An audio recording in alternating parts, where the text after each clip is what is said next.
Welcome to Global Grit Conversations, where resilience, leadership, and impact meet across borders. I'm Pamela Campagna, Global Advisor, Professor, and founder of Blue Sage Consulting. Each episode features candid conversations with leaders, builders, and thinkers from around the world who share the moments that tested their resilience and the insights that shaped who they became. This is Global Grit Conversations. So welcome, Iveta Clark. Thank you so much for joining us on the Global Grit Conversations podcast, coming to us from Prague, and very, very much looking forward to our conversation today. So let's jump right in and maybe start by telling us a little bit about yourself. We have, I think, a lot of ground to cover, so wherever you'd like to start. Okay. Well, Pamela, thank you for inviting me to this project. This is a big honor for me to be here. And I don't give too many interviews in English. So this is going to be an interesting experiment for, I guess, both of us. I am a native Czech, lived in this country for many years, but also expanded my life experience through living in different countries, as we probably will touch in the conversation. I'm an executive coach, and I've been doing this work for the last 25 years. I could say that I was a pioneer of this profession in this country and even in this part of the world. And I'm lately focusing on spreading knowledge and know-how about how can we prepare for the passage of life into the second adulthood that I like to call midlife. Wonderful. And so I'm curious about, and we'll talk about how you got to that particular part of your journey, but maybe as a starting point, you've lived in and worked across a number of different systems, let's say. So you've lived in different countries. I'm sure you'll tell us about the different organizations you've worked in. And when you look at where your life is today, how did working in those systems maybe affect where you are right now? No, well, everything in life is a journey, right? And I think the benefit of getting older is that we have ability to extrapolate to what's happening throughout life seasons to us. And we find some new wisdom in how things fall into place and why certain passages are important.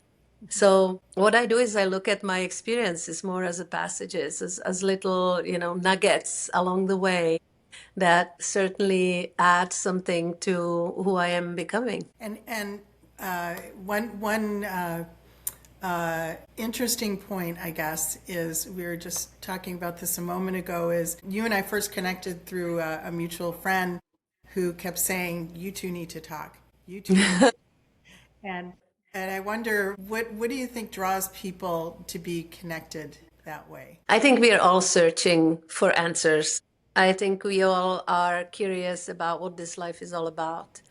And we are fortunate we live in a certain bubble where this level of curiosity is present. I think that we as people crave for conversations that take us into certain depths. And, having these conversations, I just noticed lately that they're both terrifying or scary and also uplifting. They're terrifying because we challenge each other a little bit in our concepts in these conversations. And they are confirming because we also find a huge confirmation that we are not alone with questions we are asking. So I think that's just a natural thing to be drawn to people of like-minded mind. And validating. Maybe. And validating, yeah. Thank you for the word. Yeah, validating it. Yeah. Now you're in Prague right now. Where are you? You're originally from Prague, and is that right? Yes. It's quite a like a scattered life story, I would say. I was born in Prague, lived here for 22 years, and then defected from the communism and lived in Austria for 2 years in a refugee camp, and then landed in DC. Washington, D.C., and lived in the States for over 10 years. And only after the Berlin Wall went down, I realized that maybe my skills can be a little bit more useful in where I'm from. And so I returned. And, in the corporate part of my world, my corporate part of my life, I have I lived in UK and worked in US, worked in Russia, Hungary, Poland, Czech, and Slovakia. So you've been a world traveler. Yes, yes, traveler and citizen, I would say, because it's something else when we travel to destination, and something else when we wake up every morning and we take a tram and go to work and learn the local language and go to the grocery store. Living in a country is absolutely a different immersion into the experience. And what was that like for you, leaving and after 22 years and then coming back? How was that re-immersion for you? As I hear you say this question, it kind of takes me to all kinds of places. But this is not a normal way of things, right? When people decide to leave the country, it's kind of voluntarily. I mean, there was no war, there was no immediate danger. Usually we stand and stick behind that decision. But to me, the world context and the political context have changed to such an extent that I had no further ground to be an immigrant to US. And so it was a process, but I thought maybe, I can go back. And it was scary, Pamela. It was scary. When we had earlier conversations about this, it made me think about how, thanks to this experience, I actually think differently about courage.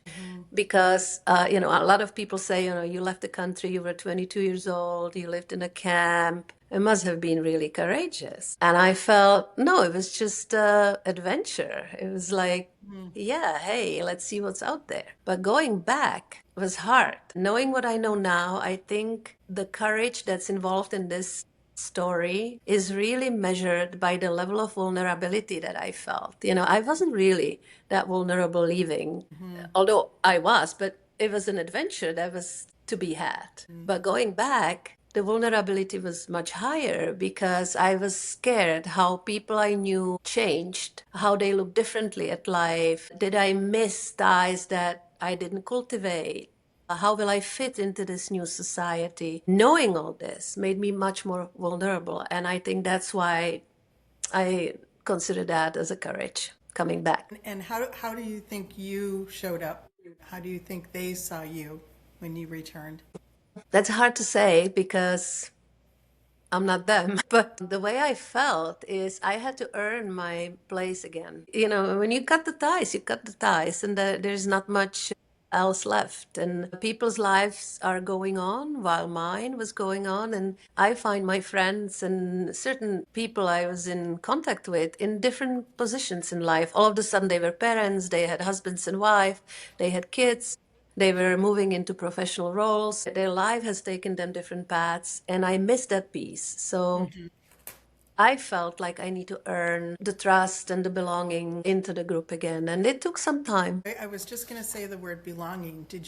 Where did you feel like you belonged? The very fact coming back was driven by my huge sense of belonging into my culture. As I said, once the political reasons why I removed myself from my country were disappeared, I had no reason not to come back. It was sort of like, okay, now I can go back. I can be a free person where I belong. And going back, Pamela, was really highlighting the values I live, which is my roots, my family, the place I was born, the history. These are all the things that are very dear to me. And not having them in my, in US was. So it brought you back to your core values. That's correct. Yes, absolutely correct. Yeah.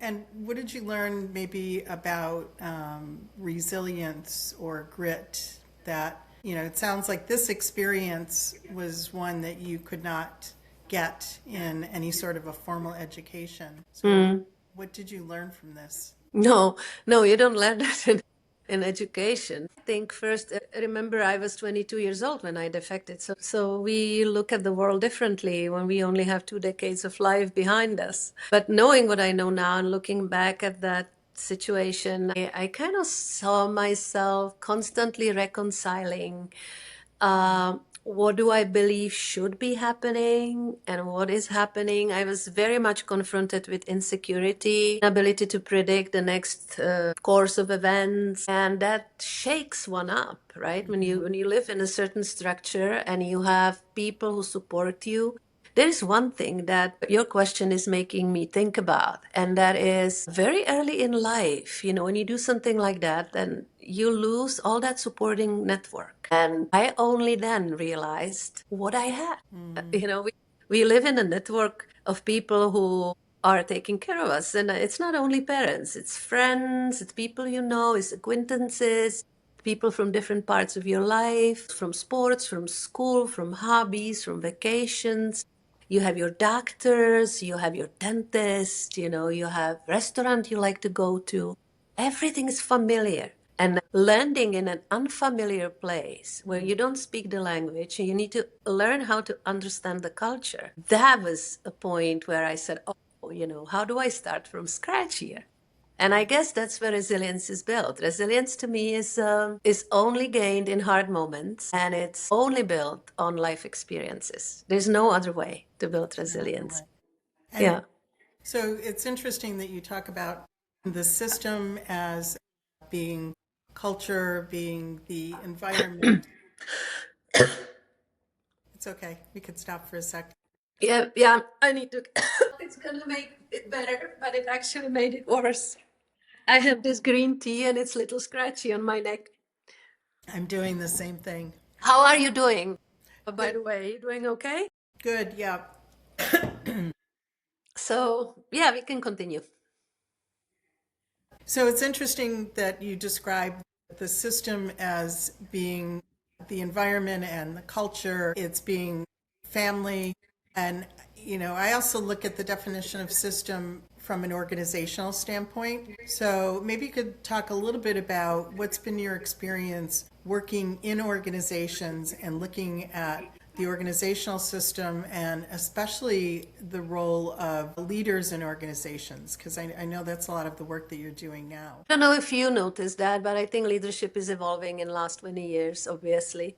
Yet something stays the same. I think we all need to have our failures in order to arrive to some knowledge and experience and wisdom.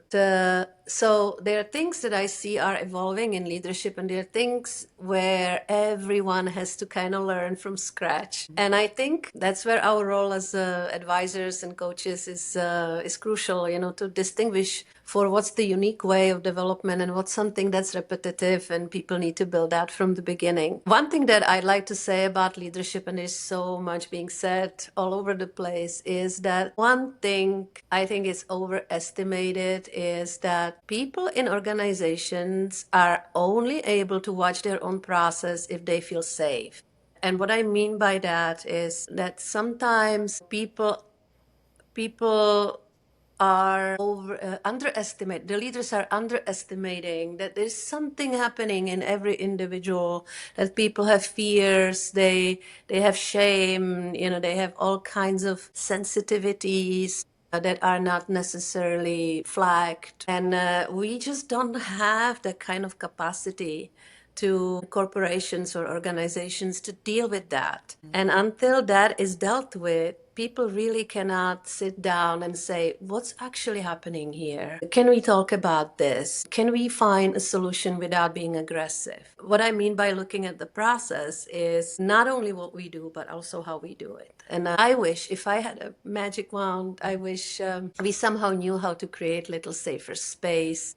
But, like, how can we create safer space in corporations if there is no safe space in the world, right? It's what's happening now is crazy. And we feel threatened and we feel on the edge, and we bring it to work, we bring it to our families. And I think that's an overriding topic. All those years I've been working with leadership, I can see this as one of the things that is present. And I wonder, when you say capacity, we don't have the capacity to do it. I wonder if is it the capacity, maybe it's the willingness, maybe we don't know how to.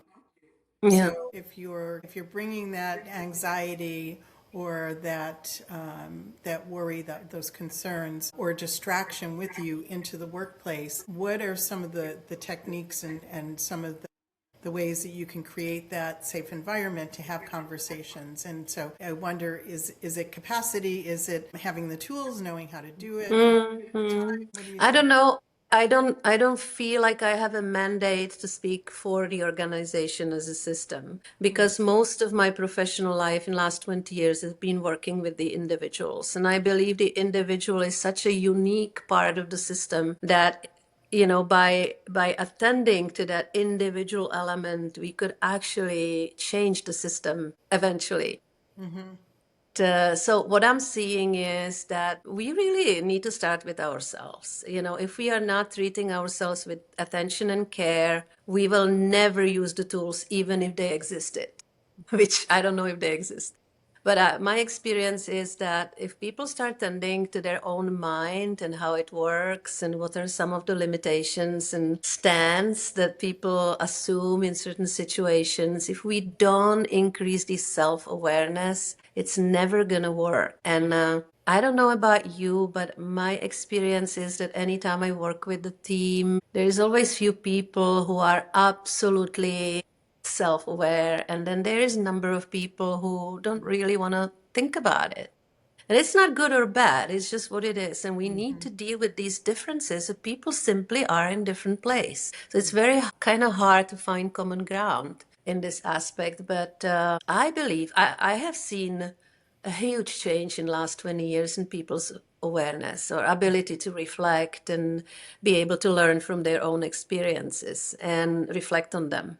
And so I think in every company, if we have champions of self-reflection, people who work with self-awareness, we should probably look at how do we enhance it, how do we bring that to the corporate world. Instead of teaching people skills, maybe we just need to offer different kind of learning, growing, education. So you've spent many years studying midlife, and that's something that's rarely spoken about or has not been given maybe the attention that it's due. Can you talk a little bit about why you think that a topic like this is taboo or maybe avoided in certain institutions? There's a short answer. I think that's where really our professional image intersects with our personal life. And I think the topic is taboo because it concerns our aging. And nothing more needs to be said. And is there a better approach to talking about that topic? Is there an It's a easy way to bring it out in conversation? I've been trying to find this easy way for the last 7 years since I've been immersed in this. It is a combination because the topic is taboo, people don't have language around it. It's like if we don't talk about something, we don't practice the words that are attached to it. And in lack of the words, we are listening to messages that come to us from the external environment and we adopt them. And then we have a tendency to repeat them. I think one way of starting is to introduce a language. It sounds really easy and it sounds really simple, but it's actually quite profound. Just to give you an example, we used to call it midlife crisis, and now it's just midlife. You kind of omit the crisis word. And you say, well, midlife, think about it as a passage, as a liminal space in our life. I like to share a recent experience that I had just recently with a couple of people. We talk about how we talk about these demographic groups in corporations, like the multi-generational communication and cooperation. That's a big, big topic today. We were saying that about 10 years ago, no companies was offering mental health benefits. It's just a recent thing. Right. And the mental benefits were introduced by a generation of young people who newly started their corporate lives and careers. But they had a need and they spoke about it and the system listened. And now we are in a situation where there is, I don't know, 40% of our workforce is people 45 plus, but they don't speak about their needs. They are not vocal about what they need because they don't even know what they need. And the massage they're getting is you need to stay fit, you need to take care of your health, you need to use some longevity products, you need to exercise, you need to learn AI, you need to be technologically savvy, you need to sustain your energy, and you need to still keep focusing on your performance. And that's hard because all these things I just named are not working for people, in a life passage. And so I think what we need to start doing is get really well educated about what is it that people need? How do we tackle that need on a corporate level? What is it that we need to do? What is it that we need to learn beside the language? Like, what are some of the aspects of us as humans that are naturally creative and resourceful after 50, rather than forcing us into sustainability and keeping up with the young? And what you described, it sounds like those are the societal expectations. Correct. Yes. There was an interesting post I saw that you made recently with your mother, Thank you. where you talked about applying principles of longevity. So when you talk about the nomenclature and how do we talk about this, you talk about longevity, and you also made the point of saying we should correct our settings and abandon our beliefs of how it should be, and instead don't be afraid to grow old. And I Yes. thought that was a very compelling message, and maybe you can talk a little bit about what was behind that message for you. Yeah. Well, that's interesting that you paraphrase this. And it's interesting to hear it in English, right? Because the post was in my own language. And so it almost feels like it has a little different, bigger meaning when you say it in English. And Google Translate is wonderful, by the way. We don't speak Czech. Right. But, I don't know, you probably heard it that age is just a number. Yeah. You're like, this is one of those messages that's completely wrong, right? Because, think about it, how it sets us up for, accepting where we are in life. And so I had conversations with my mom about it, and she doesn't agree. She said, no, age is not a number. Age is absolutely a number that we need to respect. And allowing ourselves that respect is actually giving us the freedom. And I think we are a little bit tied up with these societal expectations, as you said. This is the list of things we need to do. And most of the clients I work with find that terrifying because they feel they're failing in a number of them, and therefore they are not good enough.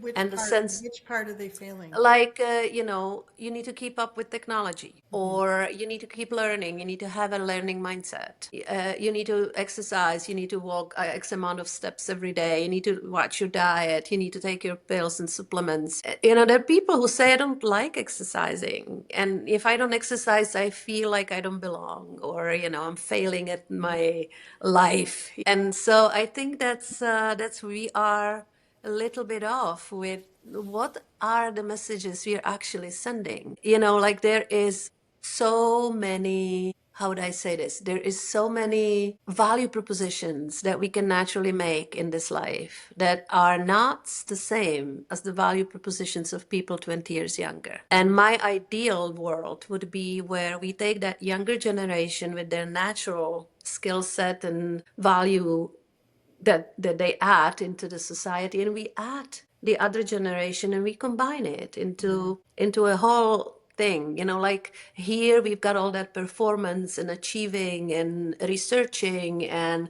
understanding and gaining knowledge, all that beautiful progress. And over here, you've got a life of experience that we can distill into wisdom. We can think contextually. We can teach what we've learned. We can learn how to give rather than take. And so it's almost like yin and yang in a society is now focused on the yin, and the other part is missing. And I think that's my mission. How do we add that beautiful part of who we are as humans into our collective? And it's the wisdom. It's really sharing, taking the wisdom of the years and being able to integrate that. And it is, Pamela, it is a sensitive topic, however. When I say the word wisdom in my own language, sometimes it almost feels like, yeah, yeah, you and your wisdom, like dismissive. And I think it's because there is a difference between experience and wisdom. Because experience, if I may, I don't know if the camera shows it, but experience is expanding our field. And wisdom is like distilling whatever we've experienced into something essential.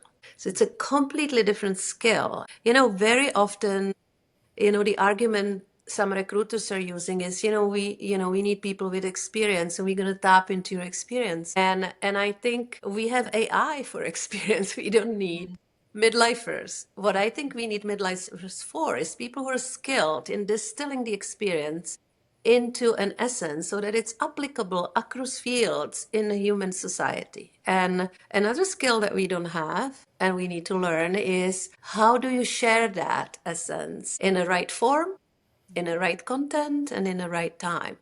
We are clumsy. We don't know how to do that. And so when we start sharing in a clumsy way, we get dismissed. Like, we're never happy. We always knew better. And so I think in a way we are discouraged from sharing wisdom because simply we don't know how to share it wisely. Are there techniques that you would use in coaching someone and how to do that? Yeah, well, I don't know if I call them techniques, but just very pointing people to that direction. Like this, what works is really make distinctions. Like we just made a distinction between, lifelong experience and wisdom. And, once people understand the distinction, they can start focusing on what is it they really want to deliver, or what is it that they want to offer or use in that situation. And then we practice, like, and I don't know if you have that experience, but let's say you're sitting around a table with a number of people, and then somebody says something wise, and everybody knows wisdom just was presented. So there is a certain quality to wisdom that we all recognize, and we have our kind of sensibilities, focused on it. So we practice how, what's the quality of that? What's the deep truth that people can connect with, even if their experience is not the same? And you have to be open to hearing it. You may hear it, but you Yes, may that's not be true. listening. That's true. Yeah, yeah. And then, like what helps is when we hear something wise, it's great to recognize it, acknowledge it. Just say, this was really wise what you said. Like let people know that there is a ring to it, that this essential truth. I think that's, there's something, I've been studying wisdom for the last few years, and listen to all kinds of teachers from all over the planet about what it is and how can we cultivate it and how can we start sharing it in a meaningful way. One thing that really is interesting for me is that wisdom is really that thread that provides sustainability between generations. Continuity, maybe is the word. Continuity between generations. So we need to learn how to cultivate it because that's how we give to the next generation. And there was always a little problem, I think. We are not special in this category, but we are much more aware than the generations before us, and we can learn to become aware of what wisdom is and how to use it. Is there a cultural aspect? I know you've lived across cultures and you've built a family across cultures. How does that translate? The transfer of wisdom, how does that translate when you move from culture to culture? I don't know. I never thought about this from this angle, but when you ask that question, I have to think about movies we watch. Like blockbusters. You have a wise Gandalf in Lord of the Rings, and he sits with Frodo, and he says, don't wish anybody to die because you don't know what their life can bring. And we all sit in movie theaters across the world and we hear the wisdom. So I think it's something that's universal, and that's the point. Like you and I have different life experiences, but when the wisdom is here, we both can find relationship to it because there's something essential about it, and that's fascinating. It's almost like a fascinating new skill that we can start learning and be ahead of AI in that aspect. Right. It's something that AI will never be able to do. Well, I don't know if ever, but it is not yet. Yeah. So for people who are navigating, who have multiple identities, let's say, whether Yes, yes. cultural or professional or generational, how do we stay true to ourselves? How do we In each of our life stages. or Yes. across the generations? Wow, we can talk about this for hours. It's like a really big question. I think we all look for our ground. We're never really grounded fully, I think. We aim at it and we desire for it and we go in and out of grounding. And, there's always tendencies to get kidnapped by what's happening to us in the external world. I think each of us is looking for ways to do that for themselves. So I don't think there's one universal way to stay grounded. Standing with your 2 feet on the ground, walking barefooted, having some meditation practice, writing a diary, talking to a friend, hugging your child, feeling connection when you listen to music or people sing, or you see a piece of art. And I think what is more important question is not how we stay grounded, but are we actually noticing when we are and when we are not? Because that's the first step. Once I know I'm out of my balance, then I can always find a way back. But if I don't even notice that, then that's much bigger work. Being in tune with it and Right. being more aware. Yes. So if someone was listening, someone who's in midlife is listening right now and they're wondering what's next for me, what are some of the things you would want them to hear? What are some of the things that you would hope they would be thinking about? First of all, I would ensure that they know this is normal. They are not strange. They are not failing. And we all ask that question. So, as we are all born and we take the first breath and we start walking and we start talking and we go to school, same thing happens to us when we are 50. We start asking what's next. And that's because we are entering this passage where a lot of things is changing from our physical, our brain structure, our health, our relationships, our family systems, our conditions, our external world, our quality of friendships. I mean, there's all sorts of things that people are dealing with as a big change. And it starts coming a little early, right? And then it starts getting bigger and bigger. So when people start what's next for me, I would probably look at all these things I just named and say, where is that question showing up? Usually, I'm not saying always, but usually it's with a professional aspect of their lives where they feel they have 25 years of a profession behind them. They love the work. They're usually very good at it. They're just not into that anymore. Not that much. And then there is this perspective of having another 30 years of life. We have perspective of another 50 years of life. Let's say 30 years of working life. And we get scared by that perspective because we say, wow, how do I feel those for 30 years? I'm already kind of tired. And so I think that what's useful and what people don't really know is how do you stay in that place for a while and really look around and understand what is going on for you, like what's really different here, and normalizing that for people, because once we get our feet on the ground we feel, oh, okay, so this is a stage and I can do something, or I can stay passive and then I go into crisis. I choose to get active. And then we start working on their competencies and mind shifts that really, look at other skills that we can start offering. So it's very individual work. But I would start with normalizing and keeping people in a place. Stop them. Stop running. Stop planning. Stop anticipating. Stop. And just stay where you are for the moment. Yeah, and you know that's hard. It's like we constantly anticipate what's going to happen. Where do we go on vacation? How much money will I earn? Where do I get the clients? Or how do we increase the sales? And it's always future, future, future. So that is, stopping and looking at the situation in some sort of structure and perspective is absolutely the starting point. And so for you, what are some of the questions that you are currently living into instead of trying to answer? What questions, or what are you sitting with right now in terms of where you are on your journey? Yesterday I just visited a social security office in Czech just to see what's my age of retirement, how many years I still have left before I can start drawing pension. And so I know I have now 30 years of professional life in Czech Republic behind me. And I have 4 years in US. 34 years I've been working. And I would say, the first 19, 20 years I was in corporate, in Pfizer, in Warner Lambert, in Ernst & Young, corporations. And then last 25 years I've been working as an executive coach. So 25 years ago, I started my second mountain. I started my new career when I was, in early 40s. So now, going back to your question, what is my question or inquiry is, what is my third mountain?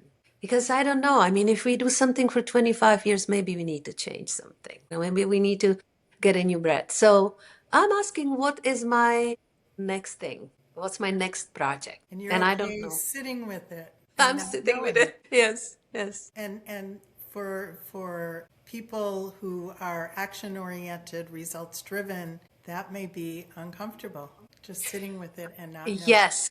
And that's what I was trying to say earlier, that midlife brings a complete shift in how we think about the world and ourselves. And either it completely takes us over and we are losing our bearings, or we can learn about it and we can start practicing the other polarity. Like if we are, you said it just now, like we are focus driven, like we are focused on results and we are performance driven. That's what the world wants from us. But the world doesn't intersect with our personal life stage. And when it does, it stops serving us. So how do we learn to stop?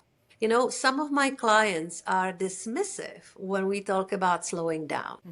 But slowing down doesn't mean that you become lazy. Slowing down doesn't mean that you slow so that you can see more, so that you can notice more, so that you provide yourself with more sources of impulses, of ideas, of wanting and willing. It's almost like the first part of the life we go like this, focus, focus, focus. And then we go, okay, just open up, see what's out there, and we start enlarging our world with new possibilities. And that's the beauty of slowing down. When more of us are passionate about this part of life, I think we can start changing things around for people in this generation. That's a wonderful, wonderful statement. Well, I want to thank you, Iveta. Thank you so much for sharing your wisdom and your journey. And I've learned a lot from you in our conversations, and your perspective is so inspirational. And so thank you very much for Thank you. being involved in Global Grit Conversations, and look forward to the next one. Thank you so much for being here. I look forward to seeing you again, Pamela. Thank you. Bye-bye. We hope today's conversation offered insights that you can use in your own journey. Subscribe for future episodes with global leaders, entrepreneurs, practitioners, emerging voices, and unexpected guests. Until next time, keep leading with purpose and turning grit into growth.